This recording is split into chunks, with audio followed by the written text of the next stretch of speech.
Bonjour tout le monde, aujourd'hui nous allons parler des nouveautés de chez Maybelline. Je vous ai demandé dans ma dernière vidéo haul et unboxing maquillage, je vous l'accroche ici si jamais vous ne l'avez pas vu, de choisir entre les nouveautés Maybelline ou les nouveautés Sephora Collection pour la vidéo du jour, et vous avez voté en grande majorité pour les nouveautés Maybelline. Pour les nouveautés Sephora Collection, ne vous inquiétez pas, c'est juste que ça arrivera un petit peu plus tard. J'ai 4 produits Maybelline à vous présenter aujourd'hui. Tout d'abord, le nouveau fond de teint Super Stay Active Wear qui est censé résister à tout. Il est sans transfert, il résiste à l'humidité, à la transpiration, il est ultra longue tenue, il résiste au port du masque également apparemment.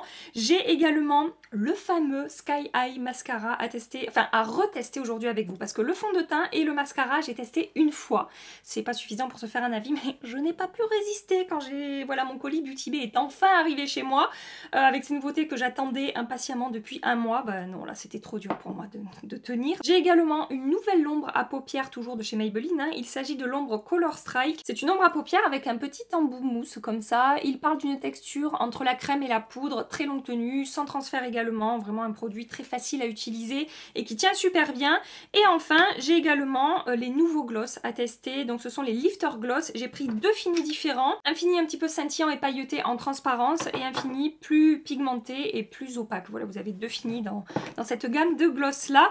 Voilà pour le programme du jour. J'espère que ça vous plaît. Si vous avez testé certains de ces produits, évidemment, je vous attends dans les commentaires pour savoir un petit peu ce que vous en pensez. Et je vais commencer ce maquillage par l'ombre à paupières. Je vais appliquer, je crois, que ça sur mes yeux aujourd'hui. Je vous rapproche de moi. J'ai déjà appliqué ma base de chez Hourglass. J'ai pris la teinte numéro 50. La pigmentation a l'air pas mal. Après, on va être sur une ombre, comment dire, avec une teinte assez naturelle, assez facile à porter au quotidien. C'est lumineux, mais c'est pas extrêmement métallisé. On est sur un fini satiné, irisé. Attendez, il y a mon chéri qui m'appelle. Allô? Dans les conseils d'utilisation, en fait, il n'y a pas de conseils d'utilisation. Sur le site de Maybelline, ils disent « Le regard est sublimé d'une couleur intense et uniforme pendant 12 heures. Sans bavure ni transfert. » Merci les gars. Ça aide beaucoup. Je vais juste l'appliquer directement avec cet embout mousse sur ma paupière mobile et on verra si j'arrive à diffuser, estomper, étirer. C'est le suspense. On va voir aussi si ça me met des chutes partout.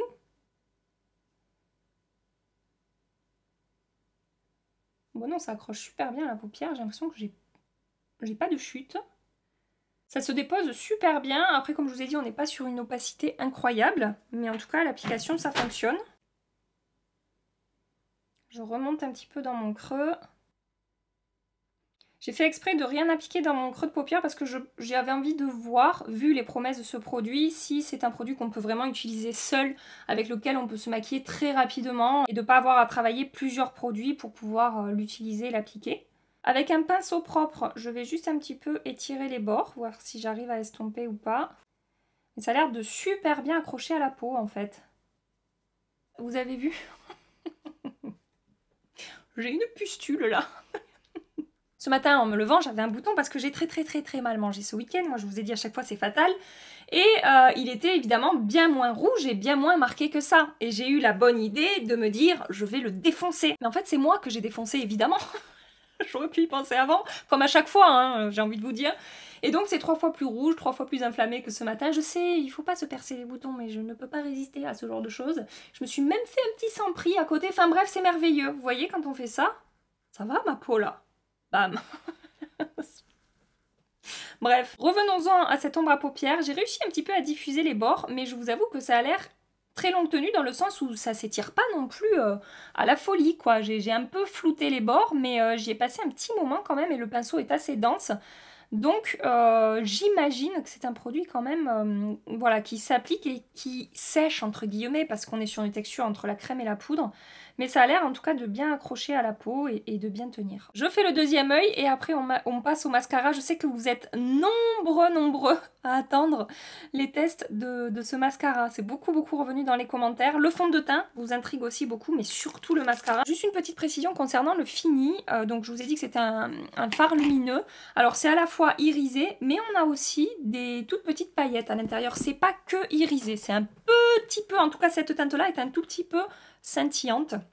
Je passe au mascara. Alors je vais commencer par vous lire les promesses. Sur le site de Maybelline, ils nous disent des cils d'une longueur vertigineuse avec cils sensationnel Sky High, mascara volume et longueur illimitée, brosse flexible qui va capturer tous les cils, même les plus petits à la racine pour les allonger, les étirer, jusqu'à la pointe. Formule enrichie en extrait de bambou et de fibres délivre un volume intense et une longueur illimitée. Et ils disent aussi que c'est un mascara qui se démaquille facilement. Pour l'avoir testé une fois, je suis d'accord avec eux. Je n'ai pas eu de difficulté particulière à le démaquiller.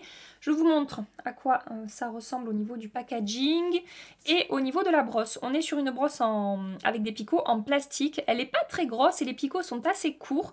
Et ils nous disent que c'est une brosse qui est très flexible en fait. Et regardez, c'est exactement ça. On peut vraiment la tordre dans tous les sens. Elle est molle en fait. Je passe à l'application. Laissez-moi zoomer. De près. N'oubliez pas quand même que j'ai déjà les cils qui sont assez longs, assez fournis et que si vous n'avez pas le même type de cils que moi, vous n'aurez pas forcément le même rendu sur les cils. Voilà, je tiens à le préciser. Donc, je vais faire comme il dit, c'est-à-dire vraiment les prendre à la racine et remonter jusqu'à la pointe. Donc, je l'ai testé une fois déjà, comme je vous ai dit. Je le trouve super facile à appliquer. Il ne fait pas de paquet. Vraiment, il a une brosse qui sépare bien les cils. Et la texture accroche bien les cils. On n'est pas sur un mascara qui va glisser sur les cils et qui va quasiment rien déposer quand on passe la brosse. Je trouve qu'il est très facile à appliquer. Et donc, ce que j'ai remarqué la première fois, c'est que la première couche, elle est bien, hein, ça fonctionne très bien. Comme je vous dis, ça apporte du volume, de la longueur, ça sépare bien mes cils. Le rendu est super joli. Mais c'est quand j'ai appliqué la deuxième couche, en fait, que j'ai quand même un petit peu halluciné de la longueur que ça m'a apporté. Donc là, première couche, déjà, j'aurais envie de dire terminée. Je vais appliquer l'autre côté. Donc ça, c'est le résultat après avoir appliqué la première couche de ce mascara. Ça m'a apporté vraiment une belle longueur, du volume aussi, mais je trouve plus de longueur que de volume. Et vraiment, ça sépare super bien les cils. Donc déjà, la première couche, je trouve que le rendu est super. Et donc maintenant, je vais appliquer la deuxième couche. Ne laissez pas trop sécher non plus entre les deux couches. Hein. Il ne faut pas que le mascara se soit complètement figé au niveau voilà, au niveau de la texture. Et vous voyez, ça ne me fait pas non plus de paquets parce qu'il y a des mascaras avec lesquels quand on applique une deuxième couche, ça fait vraiment des paquets. C'est pas joli du tout. Là, ça fonctionne très bien également pour cette deuxième couche. Je viens de me coller du mascara sur mon pull. Je suis ravie. Il y en a qui se collent du mascara sur la paupière, moi je me colle du mascara sur le pull. C'est normal. Voilà le résultat après la deuxième couche. Donc je pense que vous pouvez voir la différence entre cet œil et cet œil. C'est plus chargé, j'ai plus de volume, mais ça ne fait toujours pas de paquet. J'ai gardé vraiment cet effet un petit peu cils à cils et séparation des cils, comme vous pouvez le voir. J'ai également quand même plus de longueur, bien que j'ai quand même pas mal de longueur avec la première couche. Mais voilà, j'ai plus d'impact, ça me fait plus un effet faux cils, mais sans que ça fasse too much en fait. Et j'adore le rendu de ce mascara. Et encore, la deuxième couche, je l'ai appliquée et la première couche avait déjà un petit peu trop séché à mon goût. La première fois que j'ai fait ça, j'ai l'impression que j'ai eu encore plus d'impact. Mais franchement, je suis super contente du rendu de ce mascara. Et pour l'avoir porté une journée... Non mais oui, ça, vraiment, la deuxième couche m'apporte vraiment quelque chose en plus. Pour l'avoir porté déjà une journée, comme je vous ai dit, au niveau de la tenue, je n'ai eu aucun souci. Ça n'a pas transféré, ça n'a pas fait de paquet, ça ne s'est pas effrité au cours de la journée. Ça n'a pas coulé au niveau de mon ras de cils inférieur. Franchement, c'est canon. Je suis super contente du rendu de ce mascara. Je trouve qu'il est super efficace, qu'il tient vraiment ses promesses. Et même si je ne l'ai testé que 2 fois, je peux déjà vous dire que c'est une grande recommandation et que si ce mascara vous intéresse et que si en général vous aimez les mêmes mascaras que moi, je pense que vous ne serez pas déçus. Voilà, je comprends qu'il fasse beaucoup parler de lui. C'est vraiment... il a un super beau rendu sur les cils. Je passe maintenant au teint. J'ai déjà appliqué ma base Original Skin de chez Origins. Je passe maintenant au teint, j'ai déjà appliqué ma base Original Skin de chez Origins et juste petite info, j'avais quand même quelques petites paillettes sur le haut de mes joues là, donc l'ombre à paupières, je vous avais dit que j'avais eu 0 chute, j'ai quand même eu un petit peu de chute, je voulais vous spécifier ça. Et je vais maintenant appliquer le fond de teint Superstay Active Wear 30 heures, donc comme je vous disais qui est un fond de teint très longue tenue. J'ai pris la teinte numéro 31 Warm Nude, au niveau du packaging c'est un flacon en verre et on a une pompe pour, voilà, pour ce fond de teint. Les promesses maintenant, attention, il y a beaucoup de promesses. Fond de teint tenu 30 heures, texture légère, sans transfert, pour un teint zéro défaut, résistant à toute épreuve, transfert, chaleur, humidité, transpiration, frottement, émotion, 3 petits points, adapté au masque. Ce produit, je l'ai déjà testé une fois, mais je n'ai pas porté le masque du tout, donc j'ai pas pu trop vérifier le côté sans transfert et résistant au masque. Aujourd'hui, je ne vais pas forcément porter le masque toute la journée, mais je ferai quand même le test du transfert sur le masque. Au niveau de la texture et de la teinte, ça donne ça. Donc teinte 31 comme je vous ai dit. Vous voyez la texture, c'est quand même une texture qui se tient. Hein. C'est pas trop fluide, pas trop liquide. Mais au toucher, après, c'est pas non plus quelque chose de d'épais. Ça fait pas un pâté quoi. Je décris bien hein, les matières, c'est bien, hein, elles sont bien mes revues. Donc je vais appliquer ça à l'éponge parce que c'est ce que je préfère pour appliquer mes fonds de teint. C'est parti pour ce fond de teint Maybelline. Je suis contente de la teinte, je me suis pas ratée. C'est si rare, c'est vraiment très très rare. Donc la première fois que je l'ai appliqué, j'ai trouvé qu'il était super facile à appliquer. Je trouve qu'ils se font rapidement à la peau, il ne fait pas de démarcation, j'ai pas de mal à étirer la matière ou à faire fusionner la matière avec ma peau. Ça se passe vraiment très très bien de ce côté-là. Je dirais qu'il a une couvrance moyenne, ce fond de teint. C'est pas hyper léger, mais c'est pas non plus, vous voyez, hyper couvrant. C'est-à-dire qu'en même temps, je sais pas, dans toute ma collection, quel fond de teint pourrait couvrir ce machin-là. Faudrait vraiment que ce soit un truc... je sais pas, il me faut du plâtre, je pense, pour camoufler ce bouton. Quoique, regardez, en rajoutant un petit peu de fond de teint sur cette zone-là, et bah ça a tendance quand même à bien atténuer ma rougeur. Ensuite, au niveau de son fini sur la peau, vous pouvez voir qu'il sèche quand même assez rapidement. Et il a un fini semi-mat, je dirais. C'est pas complètement mat plombé, mais c'est pas un fond de teint lumineux qui va vous apporter du glow et de la lumière. Hein. Je me rends compte quand même qu'au fur et à mesure où ce fond de teint sèche, il devient quand même un petit peu plus foncé. Il n'est pas en train de tourner orange non plus, mais quand même, voilà, la teinte change un petit peu une fois qu'il est sec. Je vous montre le rendu du coup côté fond de teint et côté sans fond de teint pour que vous puissiez voir vraiment au niveau de la couvrance comment ça va atténuer mes rougeurs, mes imperfections, etc. Et maintenant, bah, écoutez, je vais appliquer l'autre moitié. J'ai un doute concernant ce fond de teint pour les peaux sèches parce que là j'ai attendu quand même un bon moment entre le moment où j'ai appliqué mes soins et le moment où j'ai appliqué le fond de teint. Et je trouve quand même qu'il est beau sur la peau mais il s'est un petit peu moins bien fondu sur certaines zones que quand je l'avais appliqué plus rapidement après mes soins. Donc je me dis que sur une peau sèche, peut-être que ça risque d'être compliqué. Et si vous avez un petit peu le même type de peau que moi, voilà, n'attendez pas trop avant d'appliquer ce fond de teint ou alors, je sais pas, appliquer une base qui n'est pas trop non plus matifiante si vous avez quelques zones peut-être de sécheresse. Mais en tout cas, j'aime beaucoup le rendu sur la peau. Je l'ai laissé un petit peu sécher et je suis allée chercher un masque. Et avant de le poudrer, j'ai quand même envie de faire le test, voir s'il transfère ou pas. Non, il ne transfère pas. Attendez, je regarde bien. Je ne vois pas de transfert sur le masque, donc ça c'est plutôt positif, sachant que je ne l'ai pas poudré. J'applique mon anti-cerne, je vais appliquer le Shape Tape de chez Tarte. Pour appliquer l'anti-cerne, j'ai dû quand même insister un petit peu au niveau de la transition entre l'anti-cerne et le fond de teint pour que ça se fonde bien ensemble. Alors ça c'est pareil, la première fois que je l'ai appliqué, ce fond de teint, je n'ai pas du tout eu ce souci-là, pourtant j'avais également appliqué le Shape Tape. Donc je pense que c'est une fois de plus parce que j'ai peut-être trop attendu entre le moment où j'applique le fond de teint et le moment où j'applique l'anti-cerne, si le fond de teint se fige vraiment sur la peau. Voilà, c'est vrai que ça... Je vous conseille une fois de plus de peut-être pas trop attendre avant d'appliquer l'anti-cerne ou alors peut-être d'appliquer l'anti-cerne avant le fond de teint. Comme ça après vous venez fondre par-dessus le fond de teint et peut-être que ça évitera de galérer un petit peu à faire fondre voilà, les deux textures ensemble. Je vais poudrer quand même très légèrement mon teint. Je vais prendre ma poudre Shape Tape Setting Powder de chez Tarte parce que j'ai la peau mixte et donc j'ai tendance à avoir la zone T qui brille quand même assez rapidement. Donc très légèrement, je vais tapoter un petit peu de poudre sur ma zone T avec mon éponge. Autre info à vous donner, si vous recherchez un fond de teint qui va lisser et flouter vos pores, ne vous tournez pas vers ce fond de teint. Déjà, ça n'est pas dans ses promesses. Et je peux vous dire qu'il n'a pas d'effet lissant. Il ne va pas non plus amplifier la texture de ma peau ou marquer mes pores. Mais voilà, il n'est pas lissant. Ou alors, utilisez vraiment une base très lissante et une poudre par-dessus qui va finir de flouter votre peau. Je poudre un petit peu sur les contours de mon visage au pinceau. Pour réchauffer mon teint, je vais appliquer mon bronzer de chez Kosas. J'ai envie d'appliquer un bronzer lumineux. Le nom sera dans la barre d'infos, c'est pas écrit derrière. Et c'est la teinte Light Soft Bronze. Et j'utilise mon pinceau Mr. Right de chez Too Faced pour appliquer ce bronzer.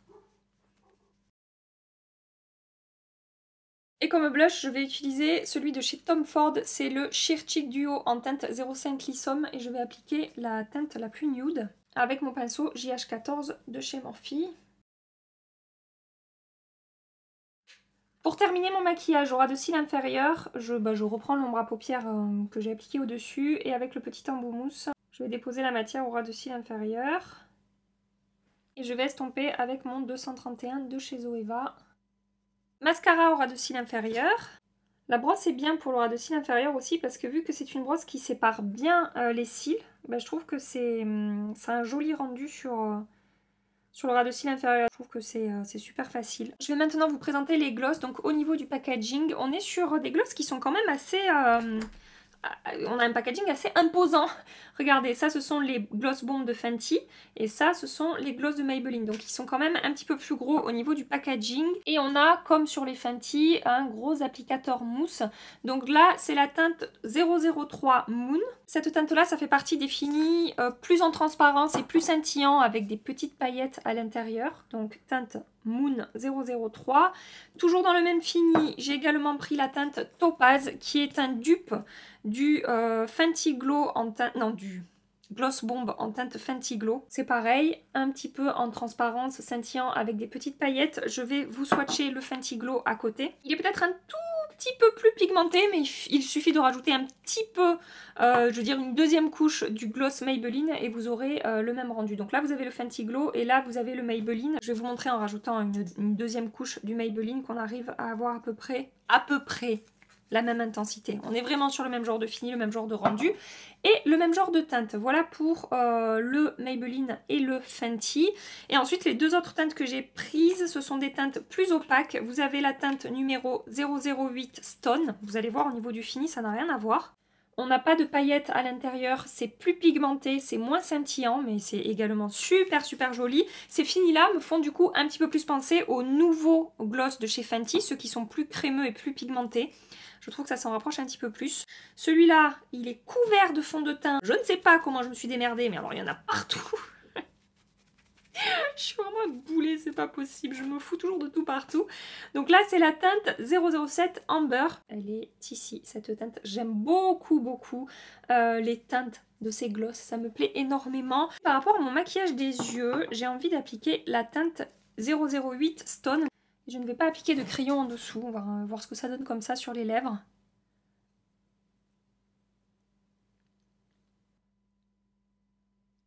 Ces glosses sont parfumés et sucrés. Et voilà, on a un petit goût sucré dans la bouche.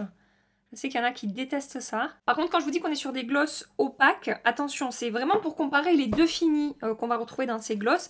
Mais j'ai des glosses qui sont bien plus opaques et bien plus pigmentés que ça, comme par exemple ceux de chez Anastasia, qui s'apparentent presque à des rouges à lèvres très glossy, très crémeux. Là, voilà, c'est pas totalement en transparence. On est sur une pigmentation, je dirais, une opacité assez moyenne. Il ne colle pas, ça ne fait pas, en tout cas au moment de l'application, ça ne fait pas épais sur les lèvres. Et j'adore cette teinte, je trouve ça super joli, ça me plaît beaucoup. Je vais voir si sans crayon, comment est-ce que ça évolue, si ça ne file pas trop, si ça ne dégouline pas trop autour de mes lèvres, parce qu'il y a des glosses qui se tiennent quand même plutôt bien. Donc voilà, je vais voir comment ça évolue. J'ai envie de refaire un petit test avant de vous quitter et de revenir ce soir évidemment avec le masque. Alors le truc c'est que j'ai appliqué quand même blush et bronzer. Donc j'imagine que ça risque de transférer un petit peu, mais là pour l'instant ça ne transfère absolument pas. Donc ça c'est vraiment positif pour le moment. Ce soir quand je reviendrai je vous dirai combien de temps est-ce que j'ai porté le masque. Comme je vous ai dit ça va pas être toute la journée. Voilà, écoutez, je vous laisse ici pour le moment et on se retrouve ce soir pour voir l'évolution en particulier du fond de teint sur ma peau. Je vous fais des gros bisous et je vous dis à tout à l'heure. Ça fait 8 heures que je porte le maquillage, je n'ai fait aucune retouche. Je vais commencer par le mascara. Je n'ai rien à dire au niveau de la tenue. Pour ce deuxième jour de test, ça n'a absolument pas bouger. Franchement, je le trouve génial ce produit. Ensuite, l'ombre à paupières, au niveau de la tenue, ça tient plutôt bien. Je peux pas vous dire que ça n'a pas du tout bougé. Je peux voir que j'ai des petits plis en fait à des endroits sur ma paupière quand j'ai l'œil ouvert. Ça s'est un tout petit peu estompé au niveau de ces plis, mais c'est tout. Après, globalement quand même, ça va plutôt bien. Et j'ai trouvé que c'était hyper facile à utiliser, à appliquer. Franchement, j'étais maquillée en 2 minutes, donc je suis plutôt contente de ce produit-là aussi. Le gloss maintenant, au niveau de la tenue, écoutez, ça tient comme un gloss. C'est-à-dire que sans crayon, au bout d'une heure, il faut que je rapplique du gloss. J'ai des gloss qui tiennent bien moins que ça. Hein. Des fois, j'ai des gloss au bout d'un quart d'heure, je n'ai plus rien sur les lèvres. Là, je trouve que ça tient plutôt bien. C'est pas non plus le gloss qui va le mieux tenir sur mes lèvres, mais c'est tout à fait correct en termes de tenue. De confort également, quand ça s'estompe, ça fait pas de pâté, ça fait pas moche sur les lèvres. J'aime également beaucoup les teintes que j'ai choisies et je pense que je vais aller regarder d'autres teintes, voilà. Maintenant pour ce qui est du fond de teint, je vais commencer d'abord par les brillances. Je trouve que sur ma peau mixte, ça s'est quand même très bien passé. Je brille un peu sur mon front. Ça fait 8 heures, ça fait pas 12 heures non plus, je vous l'accorde. Mais en ce moment, en fait, en ce moment, j'ai toujours ça. C'est-à-dire que je ne brille plus sur mes ailes du nez et sur mon menton. Mais je brille quand même pas mal et plus vite que d'habitude sur mon front. Donc là, aujourd'hui, au niveau des brillances, je suis contente de la performance de ce fond de teint. Je trouve que ça s'est quand même bien passé. Même avec mon Make Up Forever, en ce moment, le matte Velvet Skin, je suis parfois obligée de faire quand même une petite retouche sébum aux 3/4 de la journée. Pour vous dire un petit peu l'état de ma peau sur mon front en ce moment au niveau du sébum, c'est pas génial. Donc voilà, je suis contente de ce que je vois. Ensuite au niveau de la tenue, sous le masque, j'ai pris avec moi la pièce à conviction. Donc c'est le masque que j'ai porté aujourd'hui. Je l'ai porté une fois une demi-heure et ensuite je l'ai porté une fois pendant 1h30. Voilà ce que ça donne au niveau du transfert, sachant que j'ai appliqué quand même bronzer et blush et poudre de finition par-dessus le fond de teint. Donc on n'a pas forcément que du fond de teint sur le masque. Et je trouve franchement que c'est pas mal. Les 3/4 des produits que j'ai transfèrent quand même plus que ça sur le masque. Et je n'avais pas non plus appliqué de spray de finition. Et en général, quand j'applique du spray, ça permet d'avoir encore moins de transfert sur le masque. Donc je suis plutôt contente de ce que je vois. Après, vous dire que c'est du sans transfert du matin jusqu'au soir, si vous portez le masque pendant 12 heures d'affilée, absolument pas. Je pense clairement que vous aurez du transfert, mais ça reste, je trouve, un fond de teint très longue tenue. En fait, je n'ai même pas, vous voyez, je n'ai même pas les traces du masque. Ça n'a pas décollé, décroché la matière. Là, on dirait que j'ai une trace, mais en fait, c'est ma peau. Vous savez, comme quand on dort sur l'oreiller et qu'on a des plis sur la peau, là, le matin, ben là, c'est pareil. Donc, pour conclure par rapport au transfert, au moment de l'application, oui, c'est ça un transfert. Vous avez vu, j'ai fait le test, ça a bien marché. Maintenant, au cours de la journée, avec la peau qui vit, avec le sébum voilà, qui arrive sous les produits, etc., ça transfère quand même un petit peu. Et au niveau de l'effet de matière, je n'ai pas vraiment d'effet de matière sur la peau. J'en ai un petit peu autour de mon bouton ici. Je vous avoue que ma peau, elle a ramassé ce matin. Et que du coup, ça fait un petit peu sec autour de mon bouton. Et j'ai peut-être un tout petit peu d'effet sec ici sur mon menton. Mais je pense qu'il aurait peut-être fallu que j'applique une base un petit peu plus hydratante sur cette zone là. Et si je voulais vous dire, ça s'est quand même décroché sur le bout de mon nez. C'est pour ça que je vous dis c'est pas du 100% sans transfert, c'est à dire que c'est là où ça a le plus frotté dans la journée, hein. Moi quand j'applique mon masque, c'est là que ça se décroche en premier. Et voilà, c'est pas, ça me fait pas une énorme marque horrible, mais ça s'est quand même défait sur le bout de mon nez.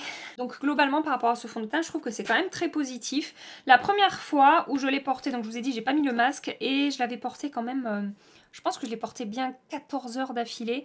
Et pareil, je brillais donc plus que ça sur mon front, pas sur le reste de mon visage. Et je n'avais pas d'effet de matière. J'ai vérifié le soir avant de me démaquiller. Et ma peau était toujours jolie, ça ne faisait pas sec, ça ne faisait pas... voilà, ça s'était pas séparé de ma peau. Et je trouve qu'il évolue très bien sur ma peau mixte.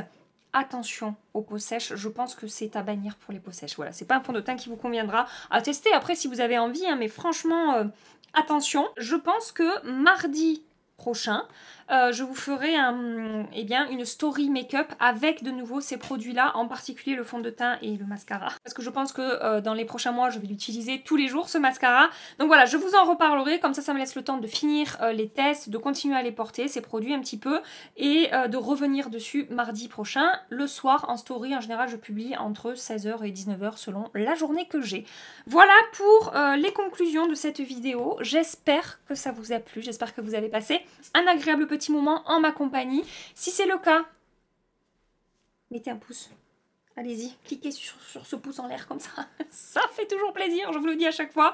Et si vous voulez continuer la suite des aventures avec nous, abonnez-vous, ça aussi, ça fait toujours plaisir. En attendant ma prochaine vidéo, je vous fais des milliards et des milliards de bisous. Mouah. Prenez soin de vous et à très bientôt. Bye bye.